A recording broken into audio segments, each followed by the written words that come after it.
So our second skill in this 6th learning unit on thermochemistry is about heat capacity and calorimetry. So when we're thinking about heat that's being exchanged in processes, again, to find the energy change in a process that's heat related, we're going to measure the quantity of heat that's released by a system or absorbed by a system, and we're going to relate that to a change in temperature. So by measuring temperature, again, we're measuring temperature of the surroundings, we can use that as a proxy for heat that is either taken in or given off by a system. So again, we're going to use these terms system and surroundings. So when we're measuring temperature, we're usually measuring the surroundings, and we're asking how the surrounding temperature has changed, and we're going to use that as a measurement of what heat was either taken in or given off by a chemical process. So when we're measuring temperature changes, how much that temperature changes depends on what the object is, right? Every object has its own heat capacity, and that's kind of the amount of heat that's required to change its temperature by 1 Kelvin. So if we think about some different things, for example, aluminum foil, I don't know if you've ever experienced this, but if you have something on aluminum foil that's in the oven, very quickly after taking the aluminum foil off, and part of this is because it's so thin, but it doesn't retain heat very well. So it has a specific heat capacity that is proportional in that way. We'll look at what these numbers are in a little bit. When we think about something like water, water is going to be something we'll talk a lot about in this learning unit. You guys will actually use and build a calorimeter in lab to actually test this. Water has a very high specific heat capacity. We need to put a lot of heat in order to get that temperature to change in water. The same is not true for aluminum foil. You don't need to put a lot of heat in order to change the temperature of aluminum foil. And what I have here just kind of highlighting here is it's sort of quantity specific.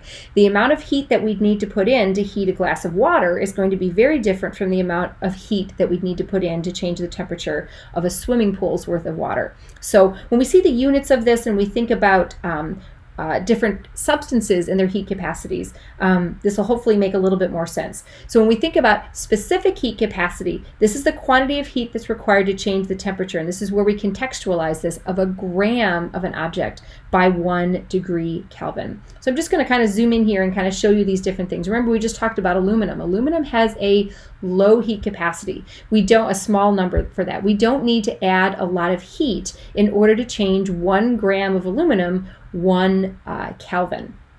When we think about something like water, though, water is a substance that has one of the highest heat capacities. If we want to change the temperature of water, we actually need to put in a lot of heat in order to do that. So this is a table that we'll refer to, that we'll get constants from, not a table you need to know anything beyond that, but just kind of highlighting that different substances have different heat capacities. So we define specific heat capacity, C, as the amount of heat that it takes to increase the temperature of 1 gram of an object by 1 Kelvin. So that's going to be the delta T is going to be 1 there. We're going to actually rearrange this equation. You see there's 4 parts to it. We've got heat, we've got specific heat capacity, mass, and temperature. So we're going to use this in an equation down here. And just like PV equals nRT was our magic equation for learning unit 5 in gases, Q equals C times M times delta T is going to be our magic equation for this learning unit. So again, Q is going to reflect heat that's lost or gained, and then we've got a specific heat capacity of whatever is losing that heat. Maybe it's water, maybe it's a metal. We're going to have the amount of substance that we have, and we're shifting gears a little bit here. We've been so focused on quantity has to be in moles, quantity has to be in moles. Quantity here has to be in mass in grams. And so this is going to be something that's different, that maybe we need to start taking and converting moles of something to grams in order to be able to use it in these problems. And then delta T here. Remember in our last skill we talked about anytime you see delta, it's final minus initial, final minus initial, final minus initial. That's what we see here when we're talking about a temperature change. It's going to be the change in a final temperature subtracting the initial, so final minus initial. One thing that's always kind of a stumbling block, and I'm going to mention it a couple of times in this video, we have to be careful with our conversions here. Even though this might have units of Kelvin here, you might see a specific heat capacity that has units of Celsius. See if this makes sense here. When we're talking about a delta T, When we take something and we convert it to Kelvin, we add 273. We're adding something. So we're really just shifting the register that we see those temperatures on. So for example, if we're looking at the difference between ice and boiling water, 100 degrees C and then 0 degrees C. That's 100 degrees C. That's the delta T in Celsius. Now, if I say what's ice in Kelvin, 0 plus 273, that's 273. What's boiling water in Kelvin? 373. The delta T is still the same value. It's still 100. So a delta T of 100 C is the same as a delta T of 100 K. And it's really important that you understand that, because otherwise you're going to make mistakes, because you're going to see something in C and you're going to want to add 273 to it. So if we're looking at the delta T for boiling water versus ice, it's 100 degrees C. But then you don't add 273 to that to get 373. That's not the delta T. So replay this, wrap your head around it, because it is the classic mistake that students make with these kinds of problems, is we do not need to convert to Kelvin here, because the absolute difference in the magnitude of those numbers is the same whether we're Celsius or Kelvin, and that's because we're taking the difference. All right, sorry for that little sidetrack there, but it is a place where students tend to make mistakes. All right, so this concept of calorimetry is we're going to use a system we're going to have a system that we want to measure the heat that's either given off or taken in by that system. And so what we do is we create a closed surroundings to measure that temperature difference. And we're going to use that as a proxy for the heat exchange. So we construct these surroundings, we call it a calorimeter, such that the heat that our system either gives off or takes in is going to be noted by a temperature change in this calorimeter. So you guys are going to use a very simple, what we call coffee cup calorimeter. You're going to use a styrofoam cup that has some water in it, and you're going to be looking at changes in the temperature of that water as a proxy for what's happening in a physical or chemical process. Maybe you're putting, a hot piece of metal in and you're seeing how much does the temperature of that water change.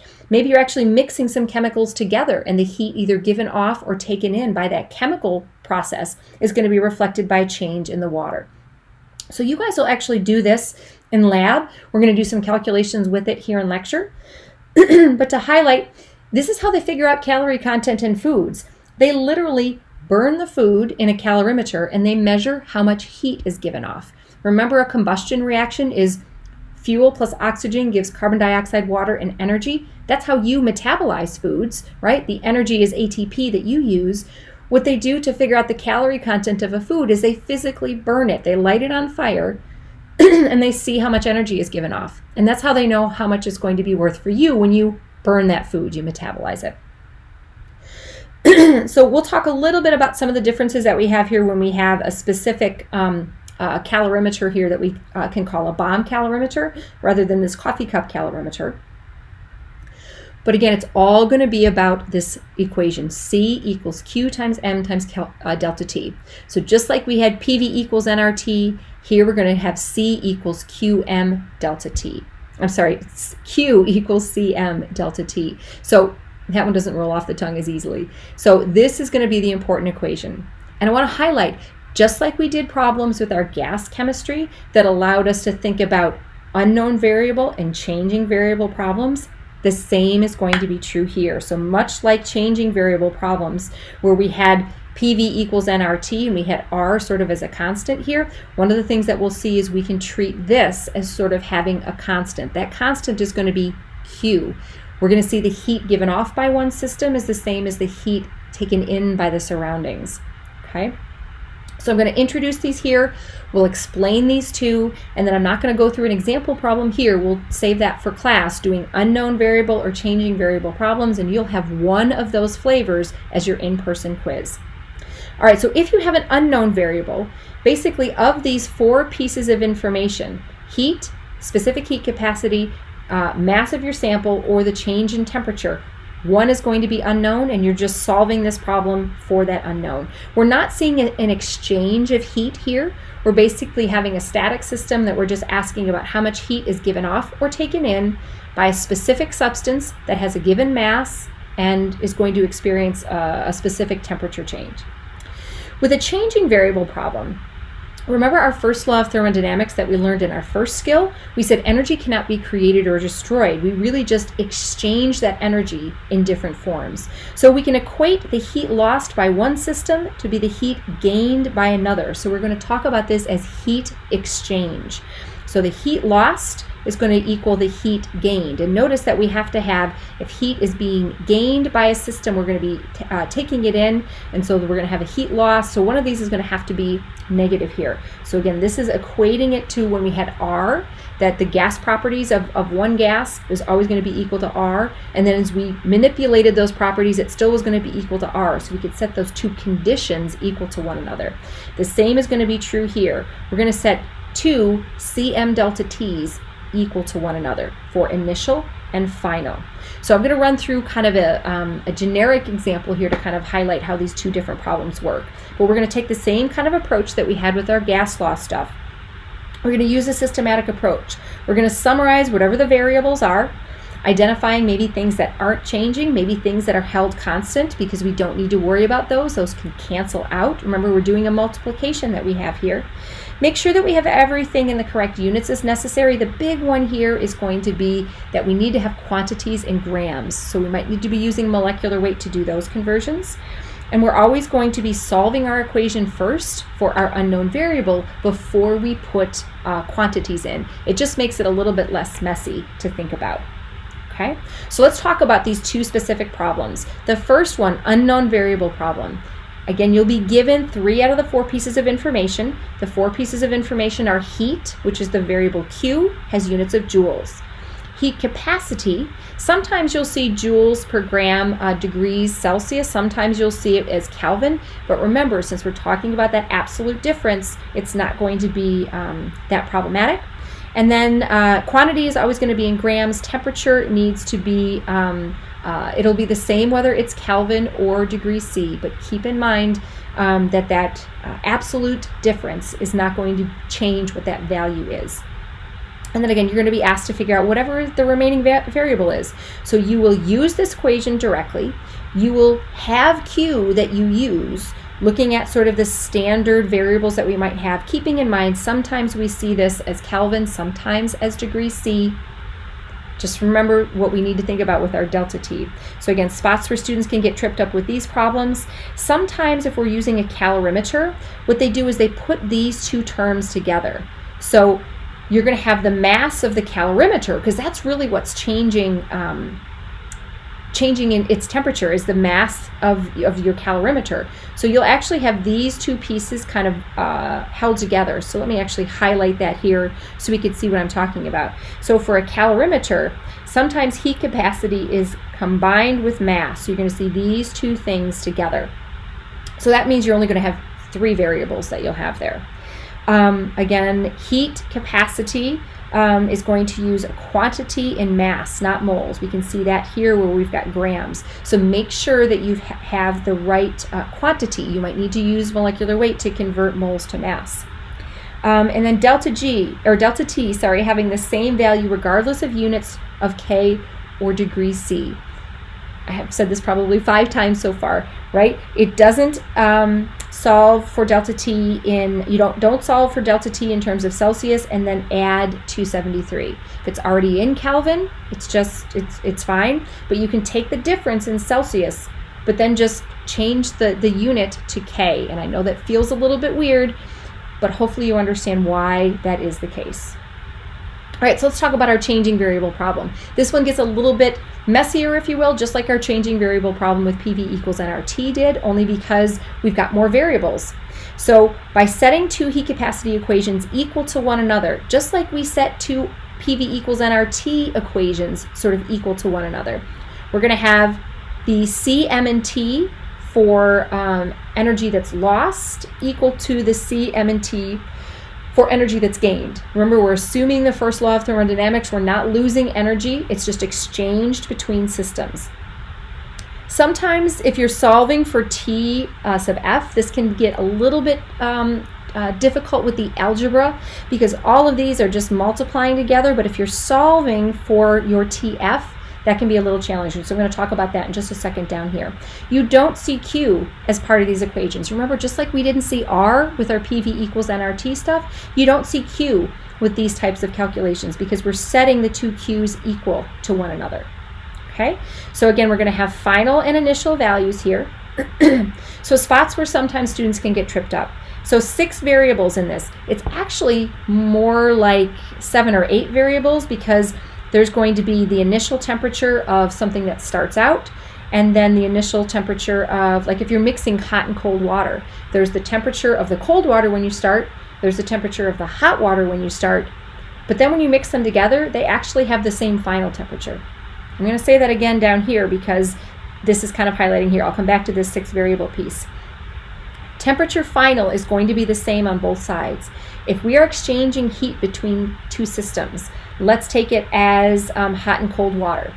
The initial temperature of the hot water is going to be high. The initial temperature of the low water is going to be cold. But when we mixed these two waters together, the final temperature of both of those waters is going to be the same. Okay? So in that case, we're going to have 2 different initial temperatures, one for the cold water, one for the hot water, and then we're going to have the same final temperature. So we're definitely going to go through a problem in class that kind of highlights that, but this is a place where students can sort of get tripped up, is realizing that, well, wait, I don't have 2 final temperatures. Remember, when this heat exchange comes to a stop, the final temperature is the same. So let's highlight this 6 variable piece, right? If you're not given all the pieces of information, remember, something might not be said that it's constant, but see if it is constant. Maybe you're using the same substance. So for my hot and cold water kind of example here, the specific heat capacity of hot and cold water is still water. So this would actually cancel out of this. Now, depending on whether you had large amounts of hot or cold water, that's going to change things a little bit. And just as a practical example, right, think about this. If I had, a cup of boiling water and a cup of ice water, and I mixed them together, that's going to give me a different final temperature than if I had a pot of boiling water and like a single little cup of ice water, right? There's going to end up being a different final temperature in that regard. So the mass is going to be important. But from this equation standpoint, they're both water. So in that case, I would cancel out the specific heat capacity, and my equation and my algebra becomes simpler. Keep in mind too, another little tricky piece here is that if you're talking about volumes of something that you can have a density for, remember, density is a way to walk between mass and volume. So if you're given a volume, you can easily convert it to grams if you have density. Just like if you were given the number of moles, you can convert to grams with molecular weight. If you were given the number of particles to moles with Avogadro's number, moles to grams with molecular weight, you could do that a little bit longer of a walk, but we're going to start seeing some of these kind of skills creep in from earlier learning units in these chapters. So that, again, is how we think about heat capacity in calorimetry. This is going to be the big skill, if you will, for this chapter. This is going to be what your in-person quiz is going to be on. Not to say that the other skills aren't important. They certainly will be part of exams and so forth, but your in-person quiz is going to be on this specific skill.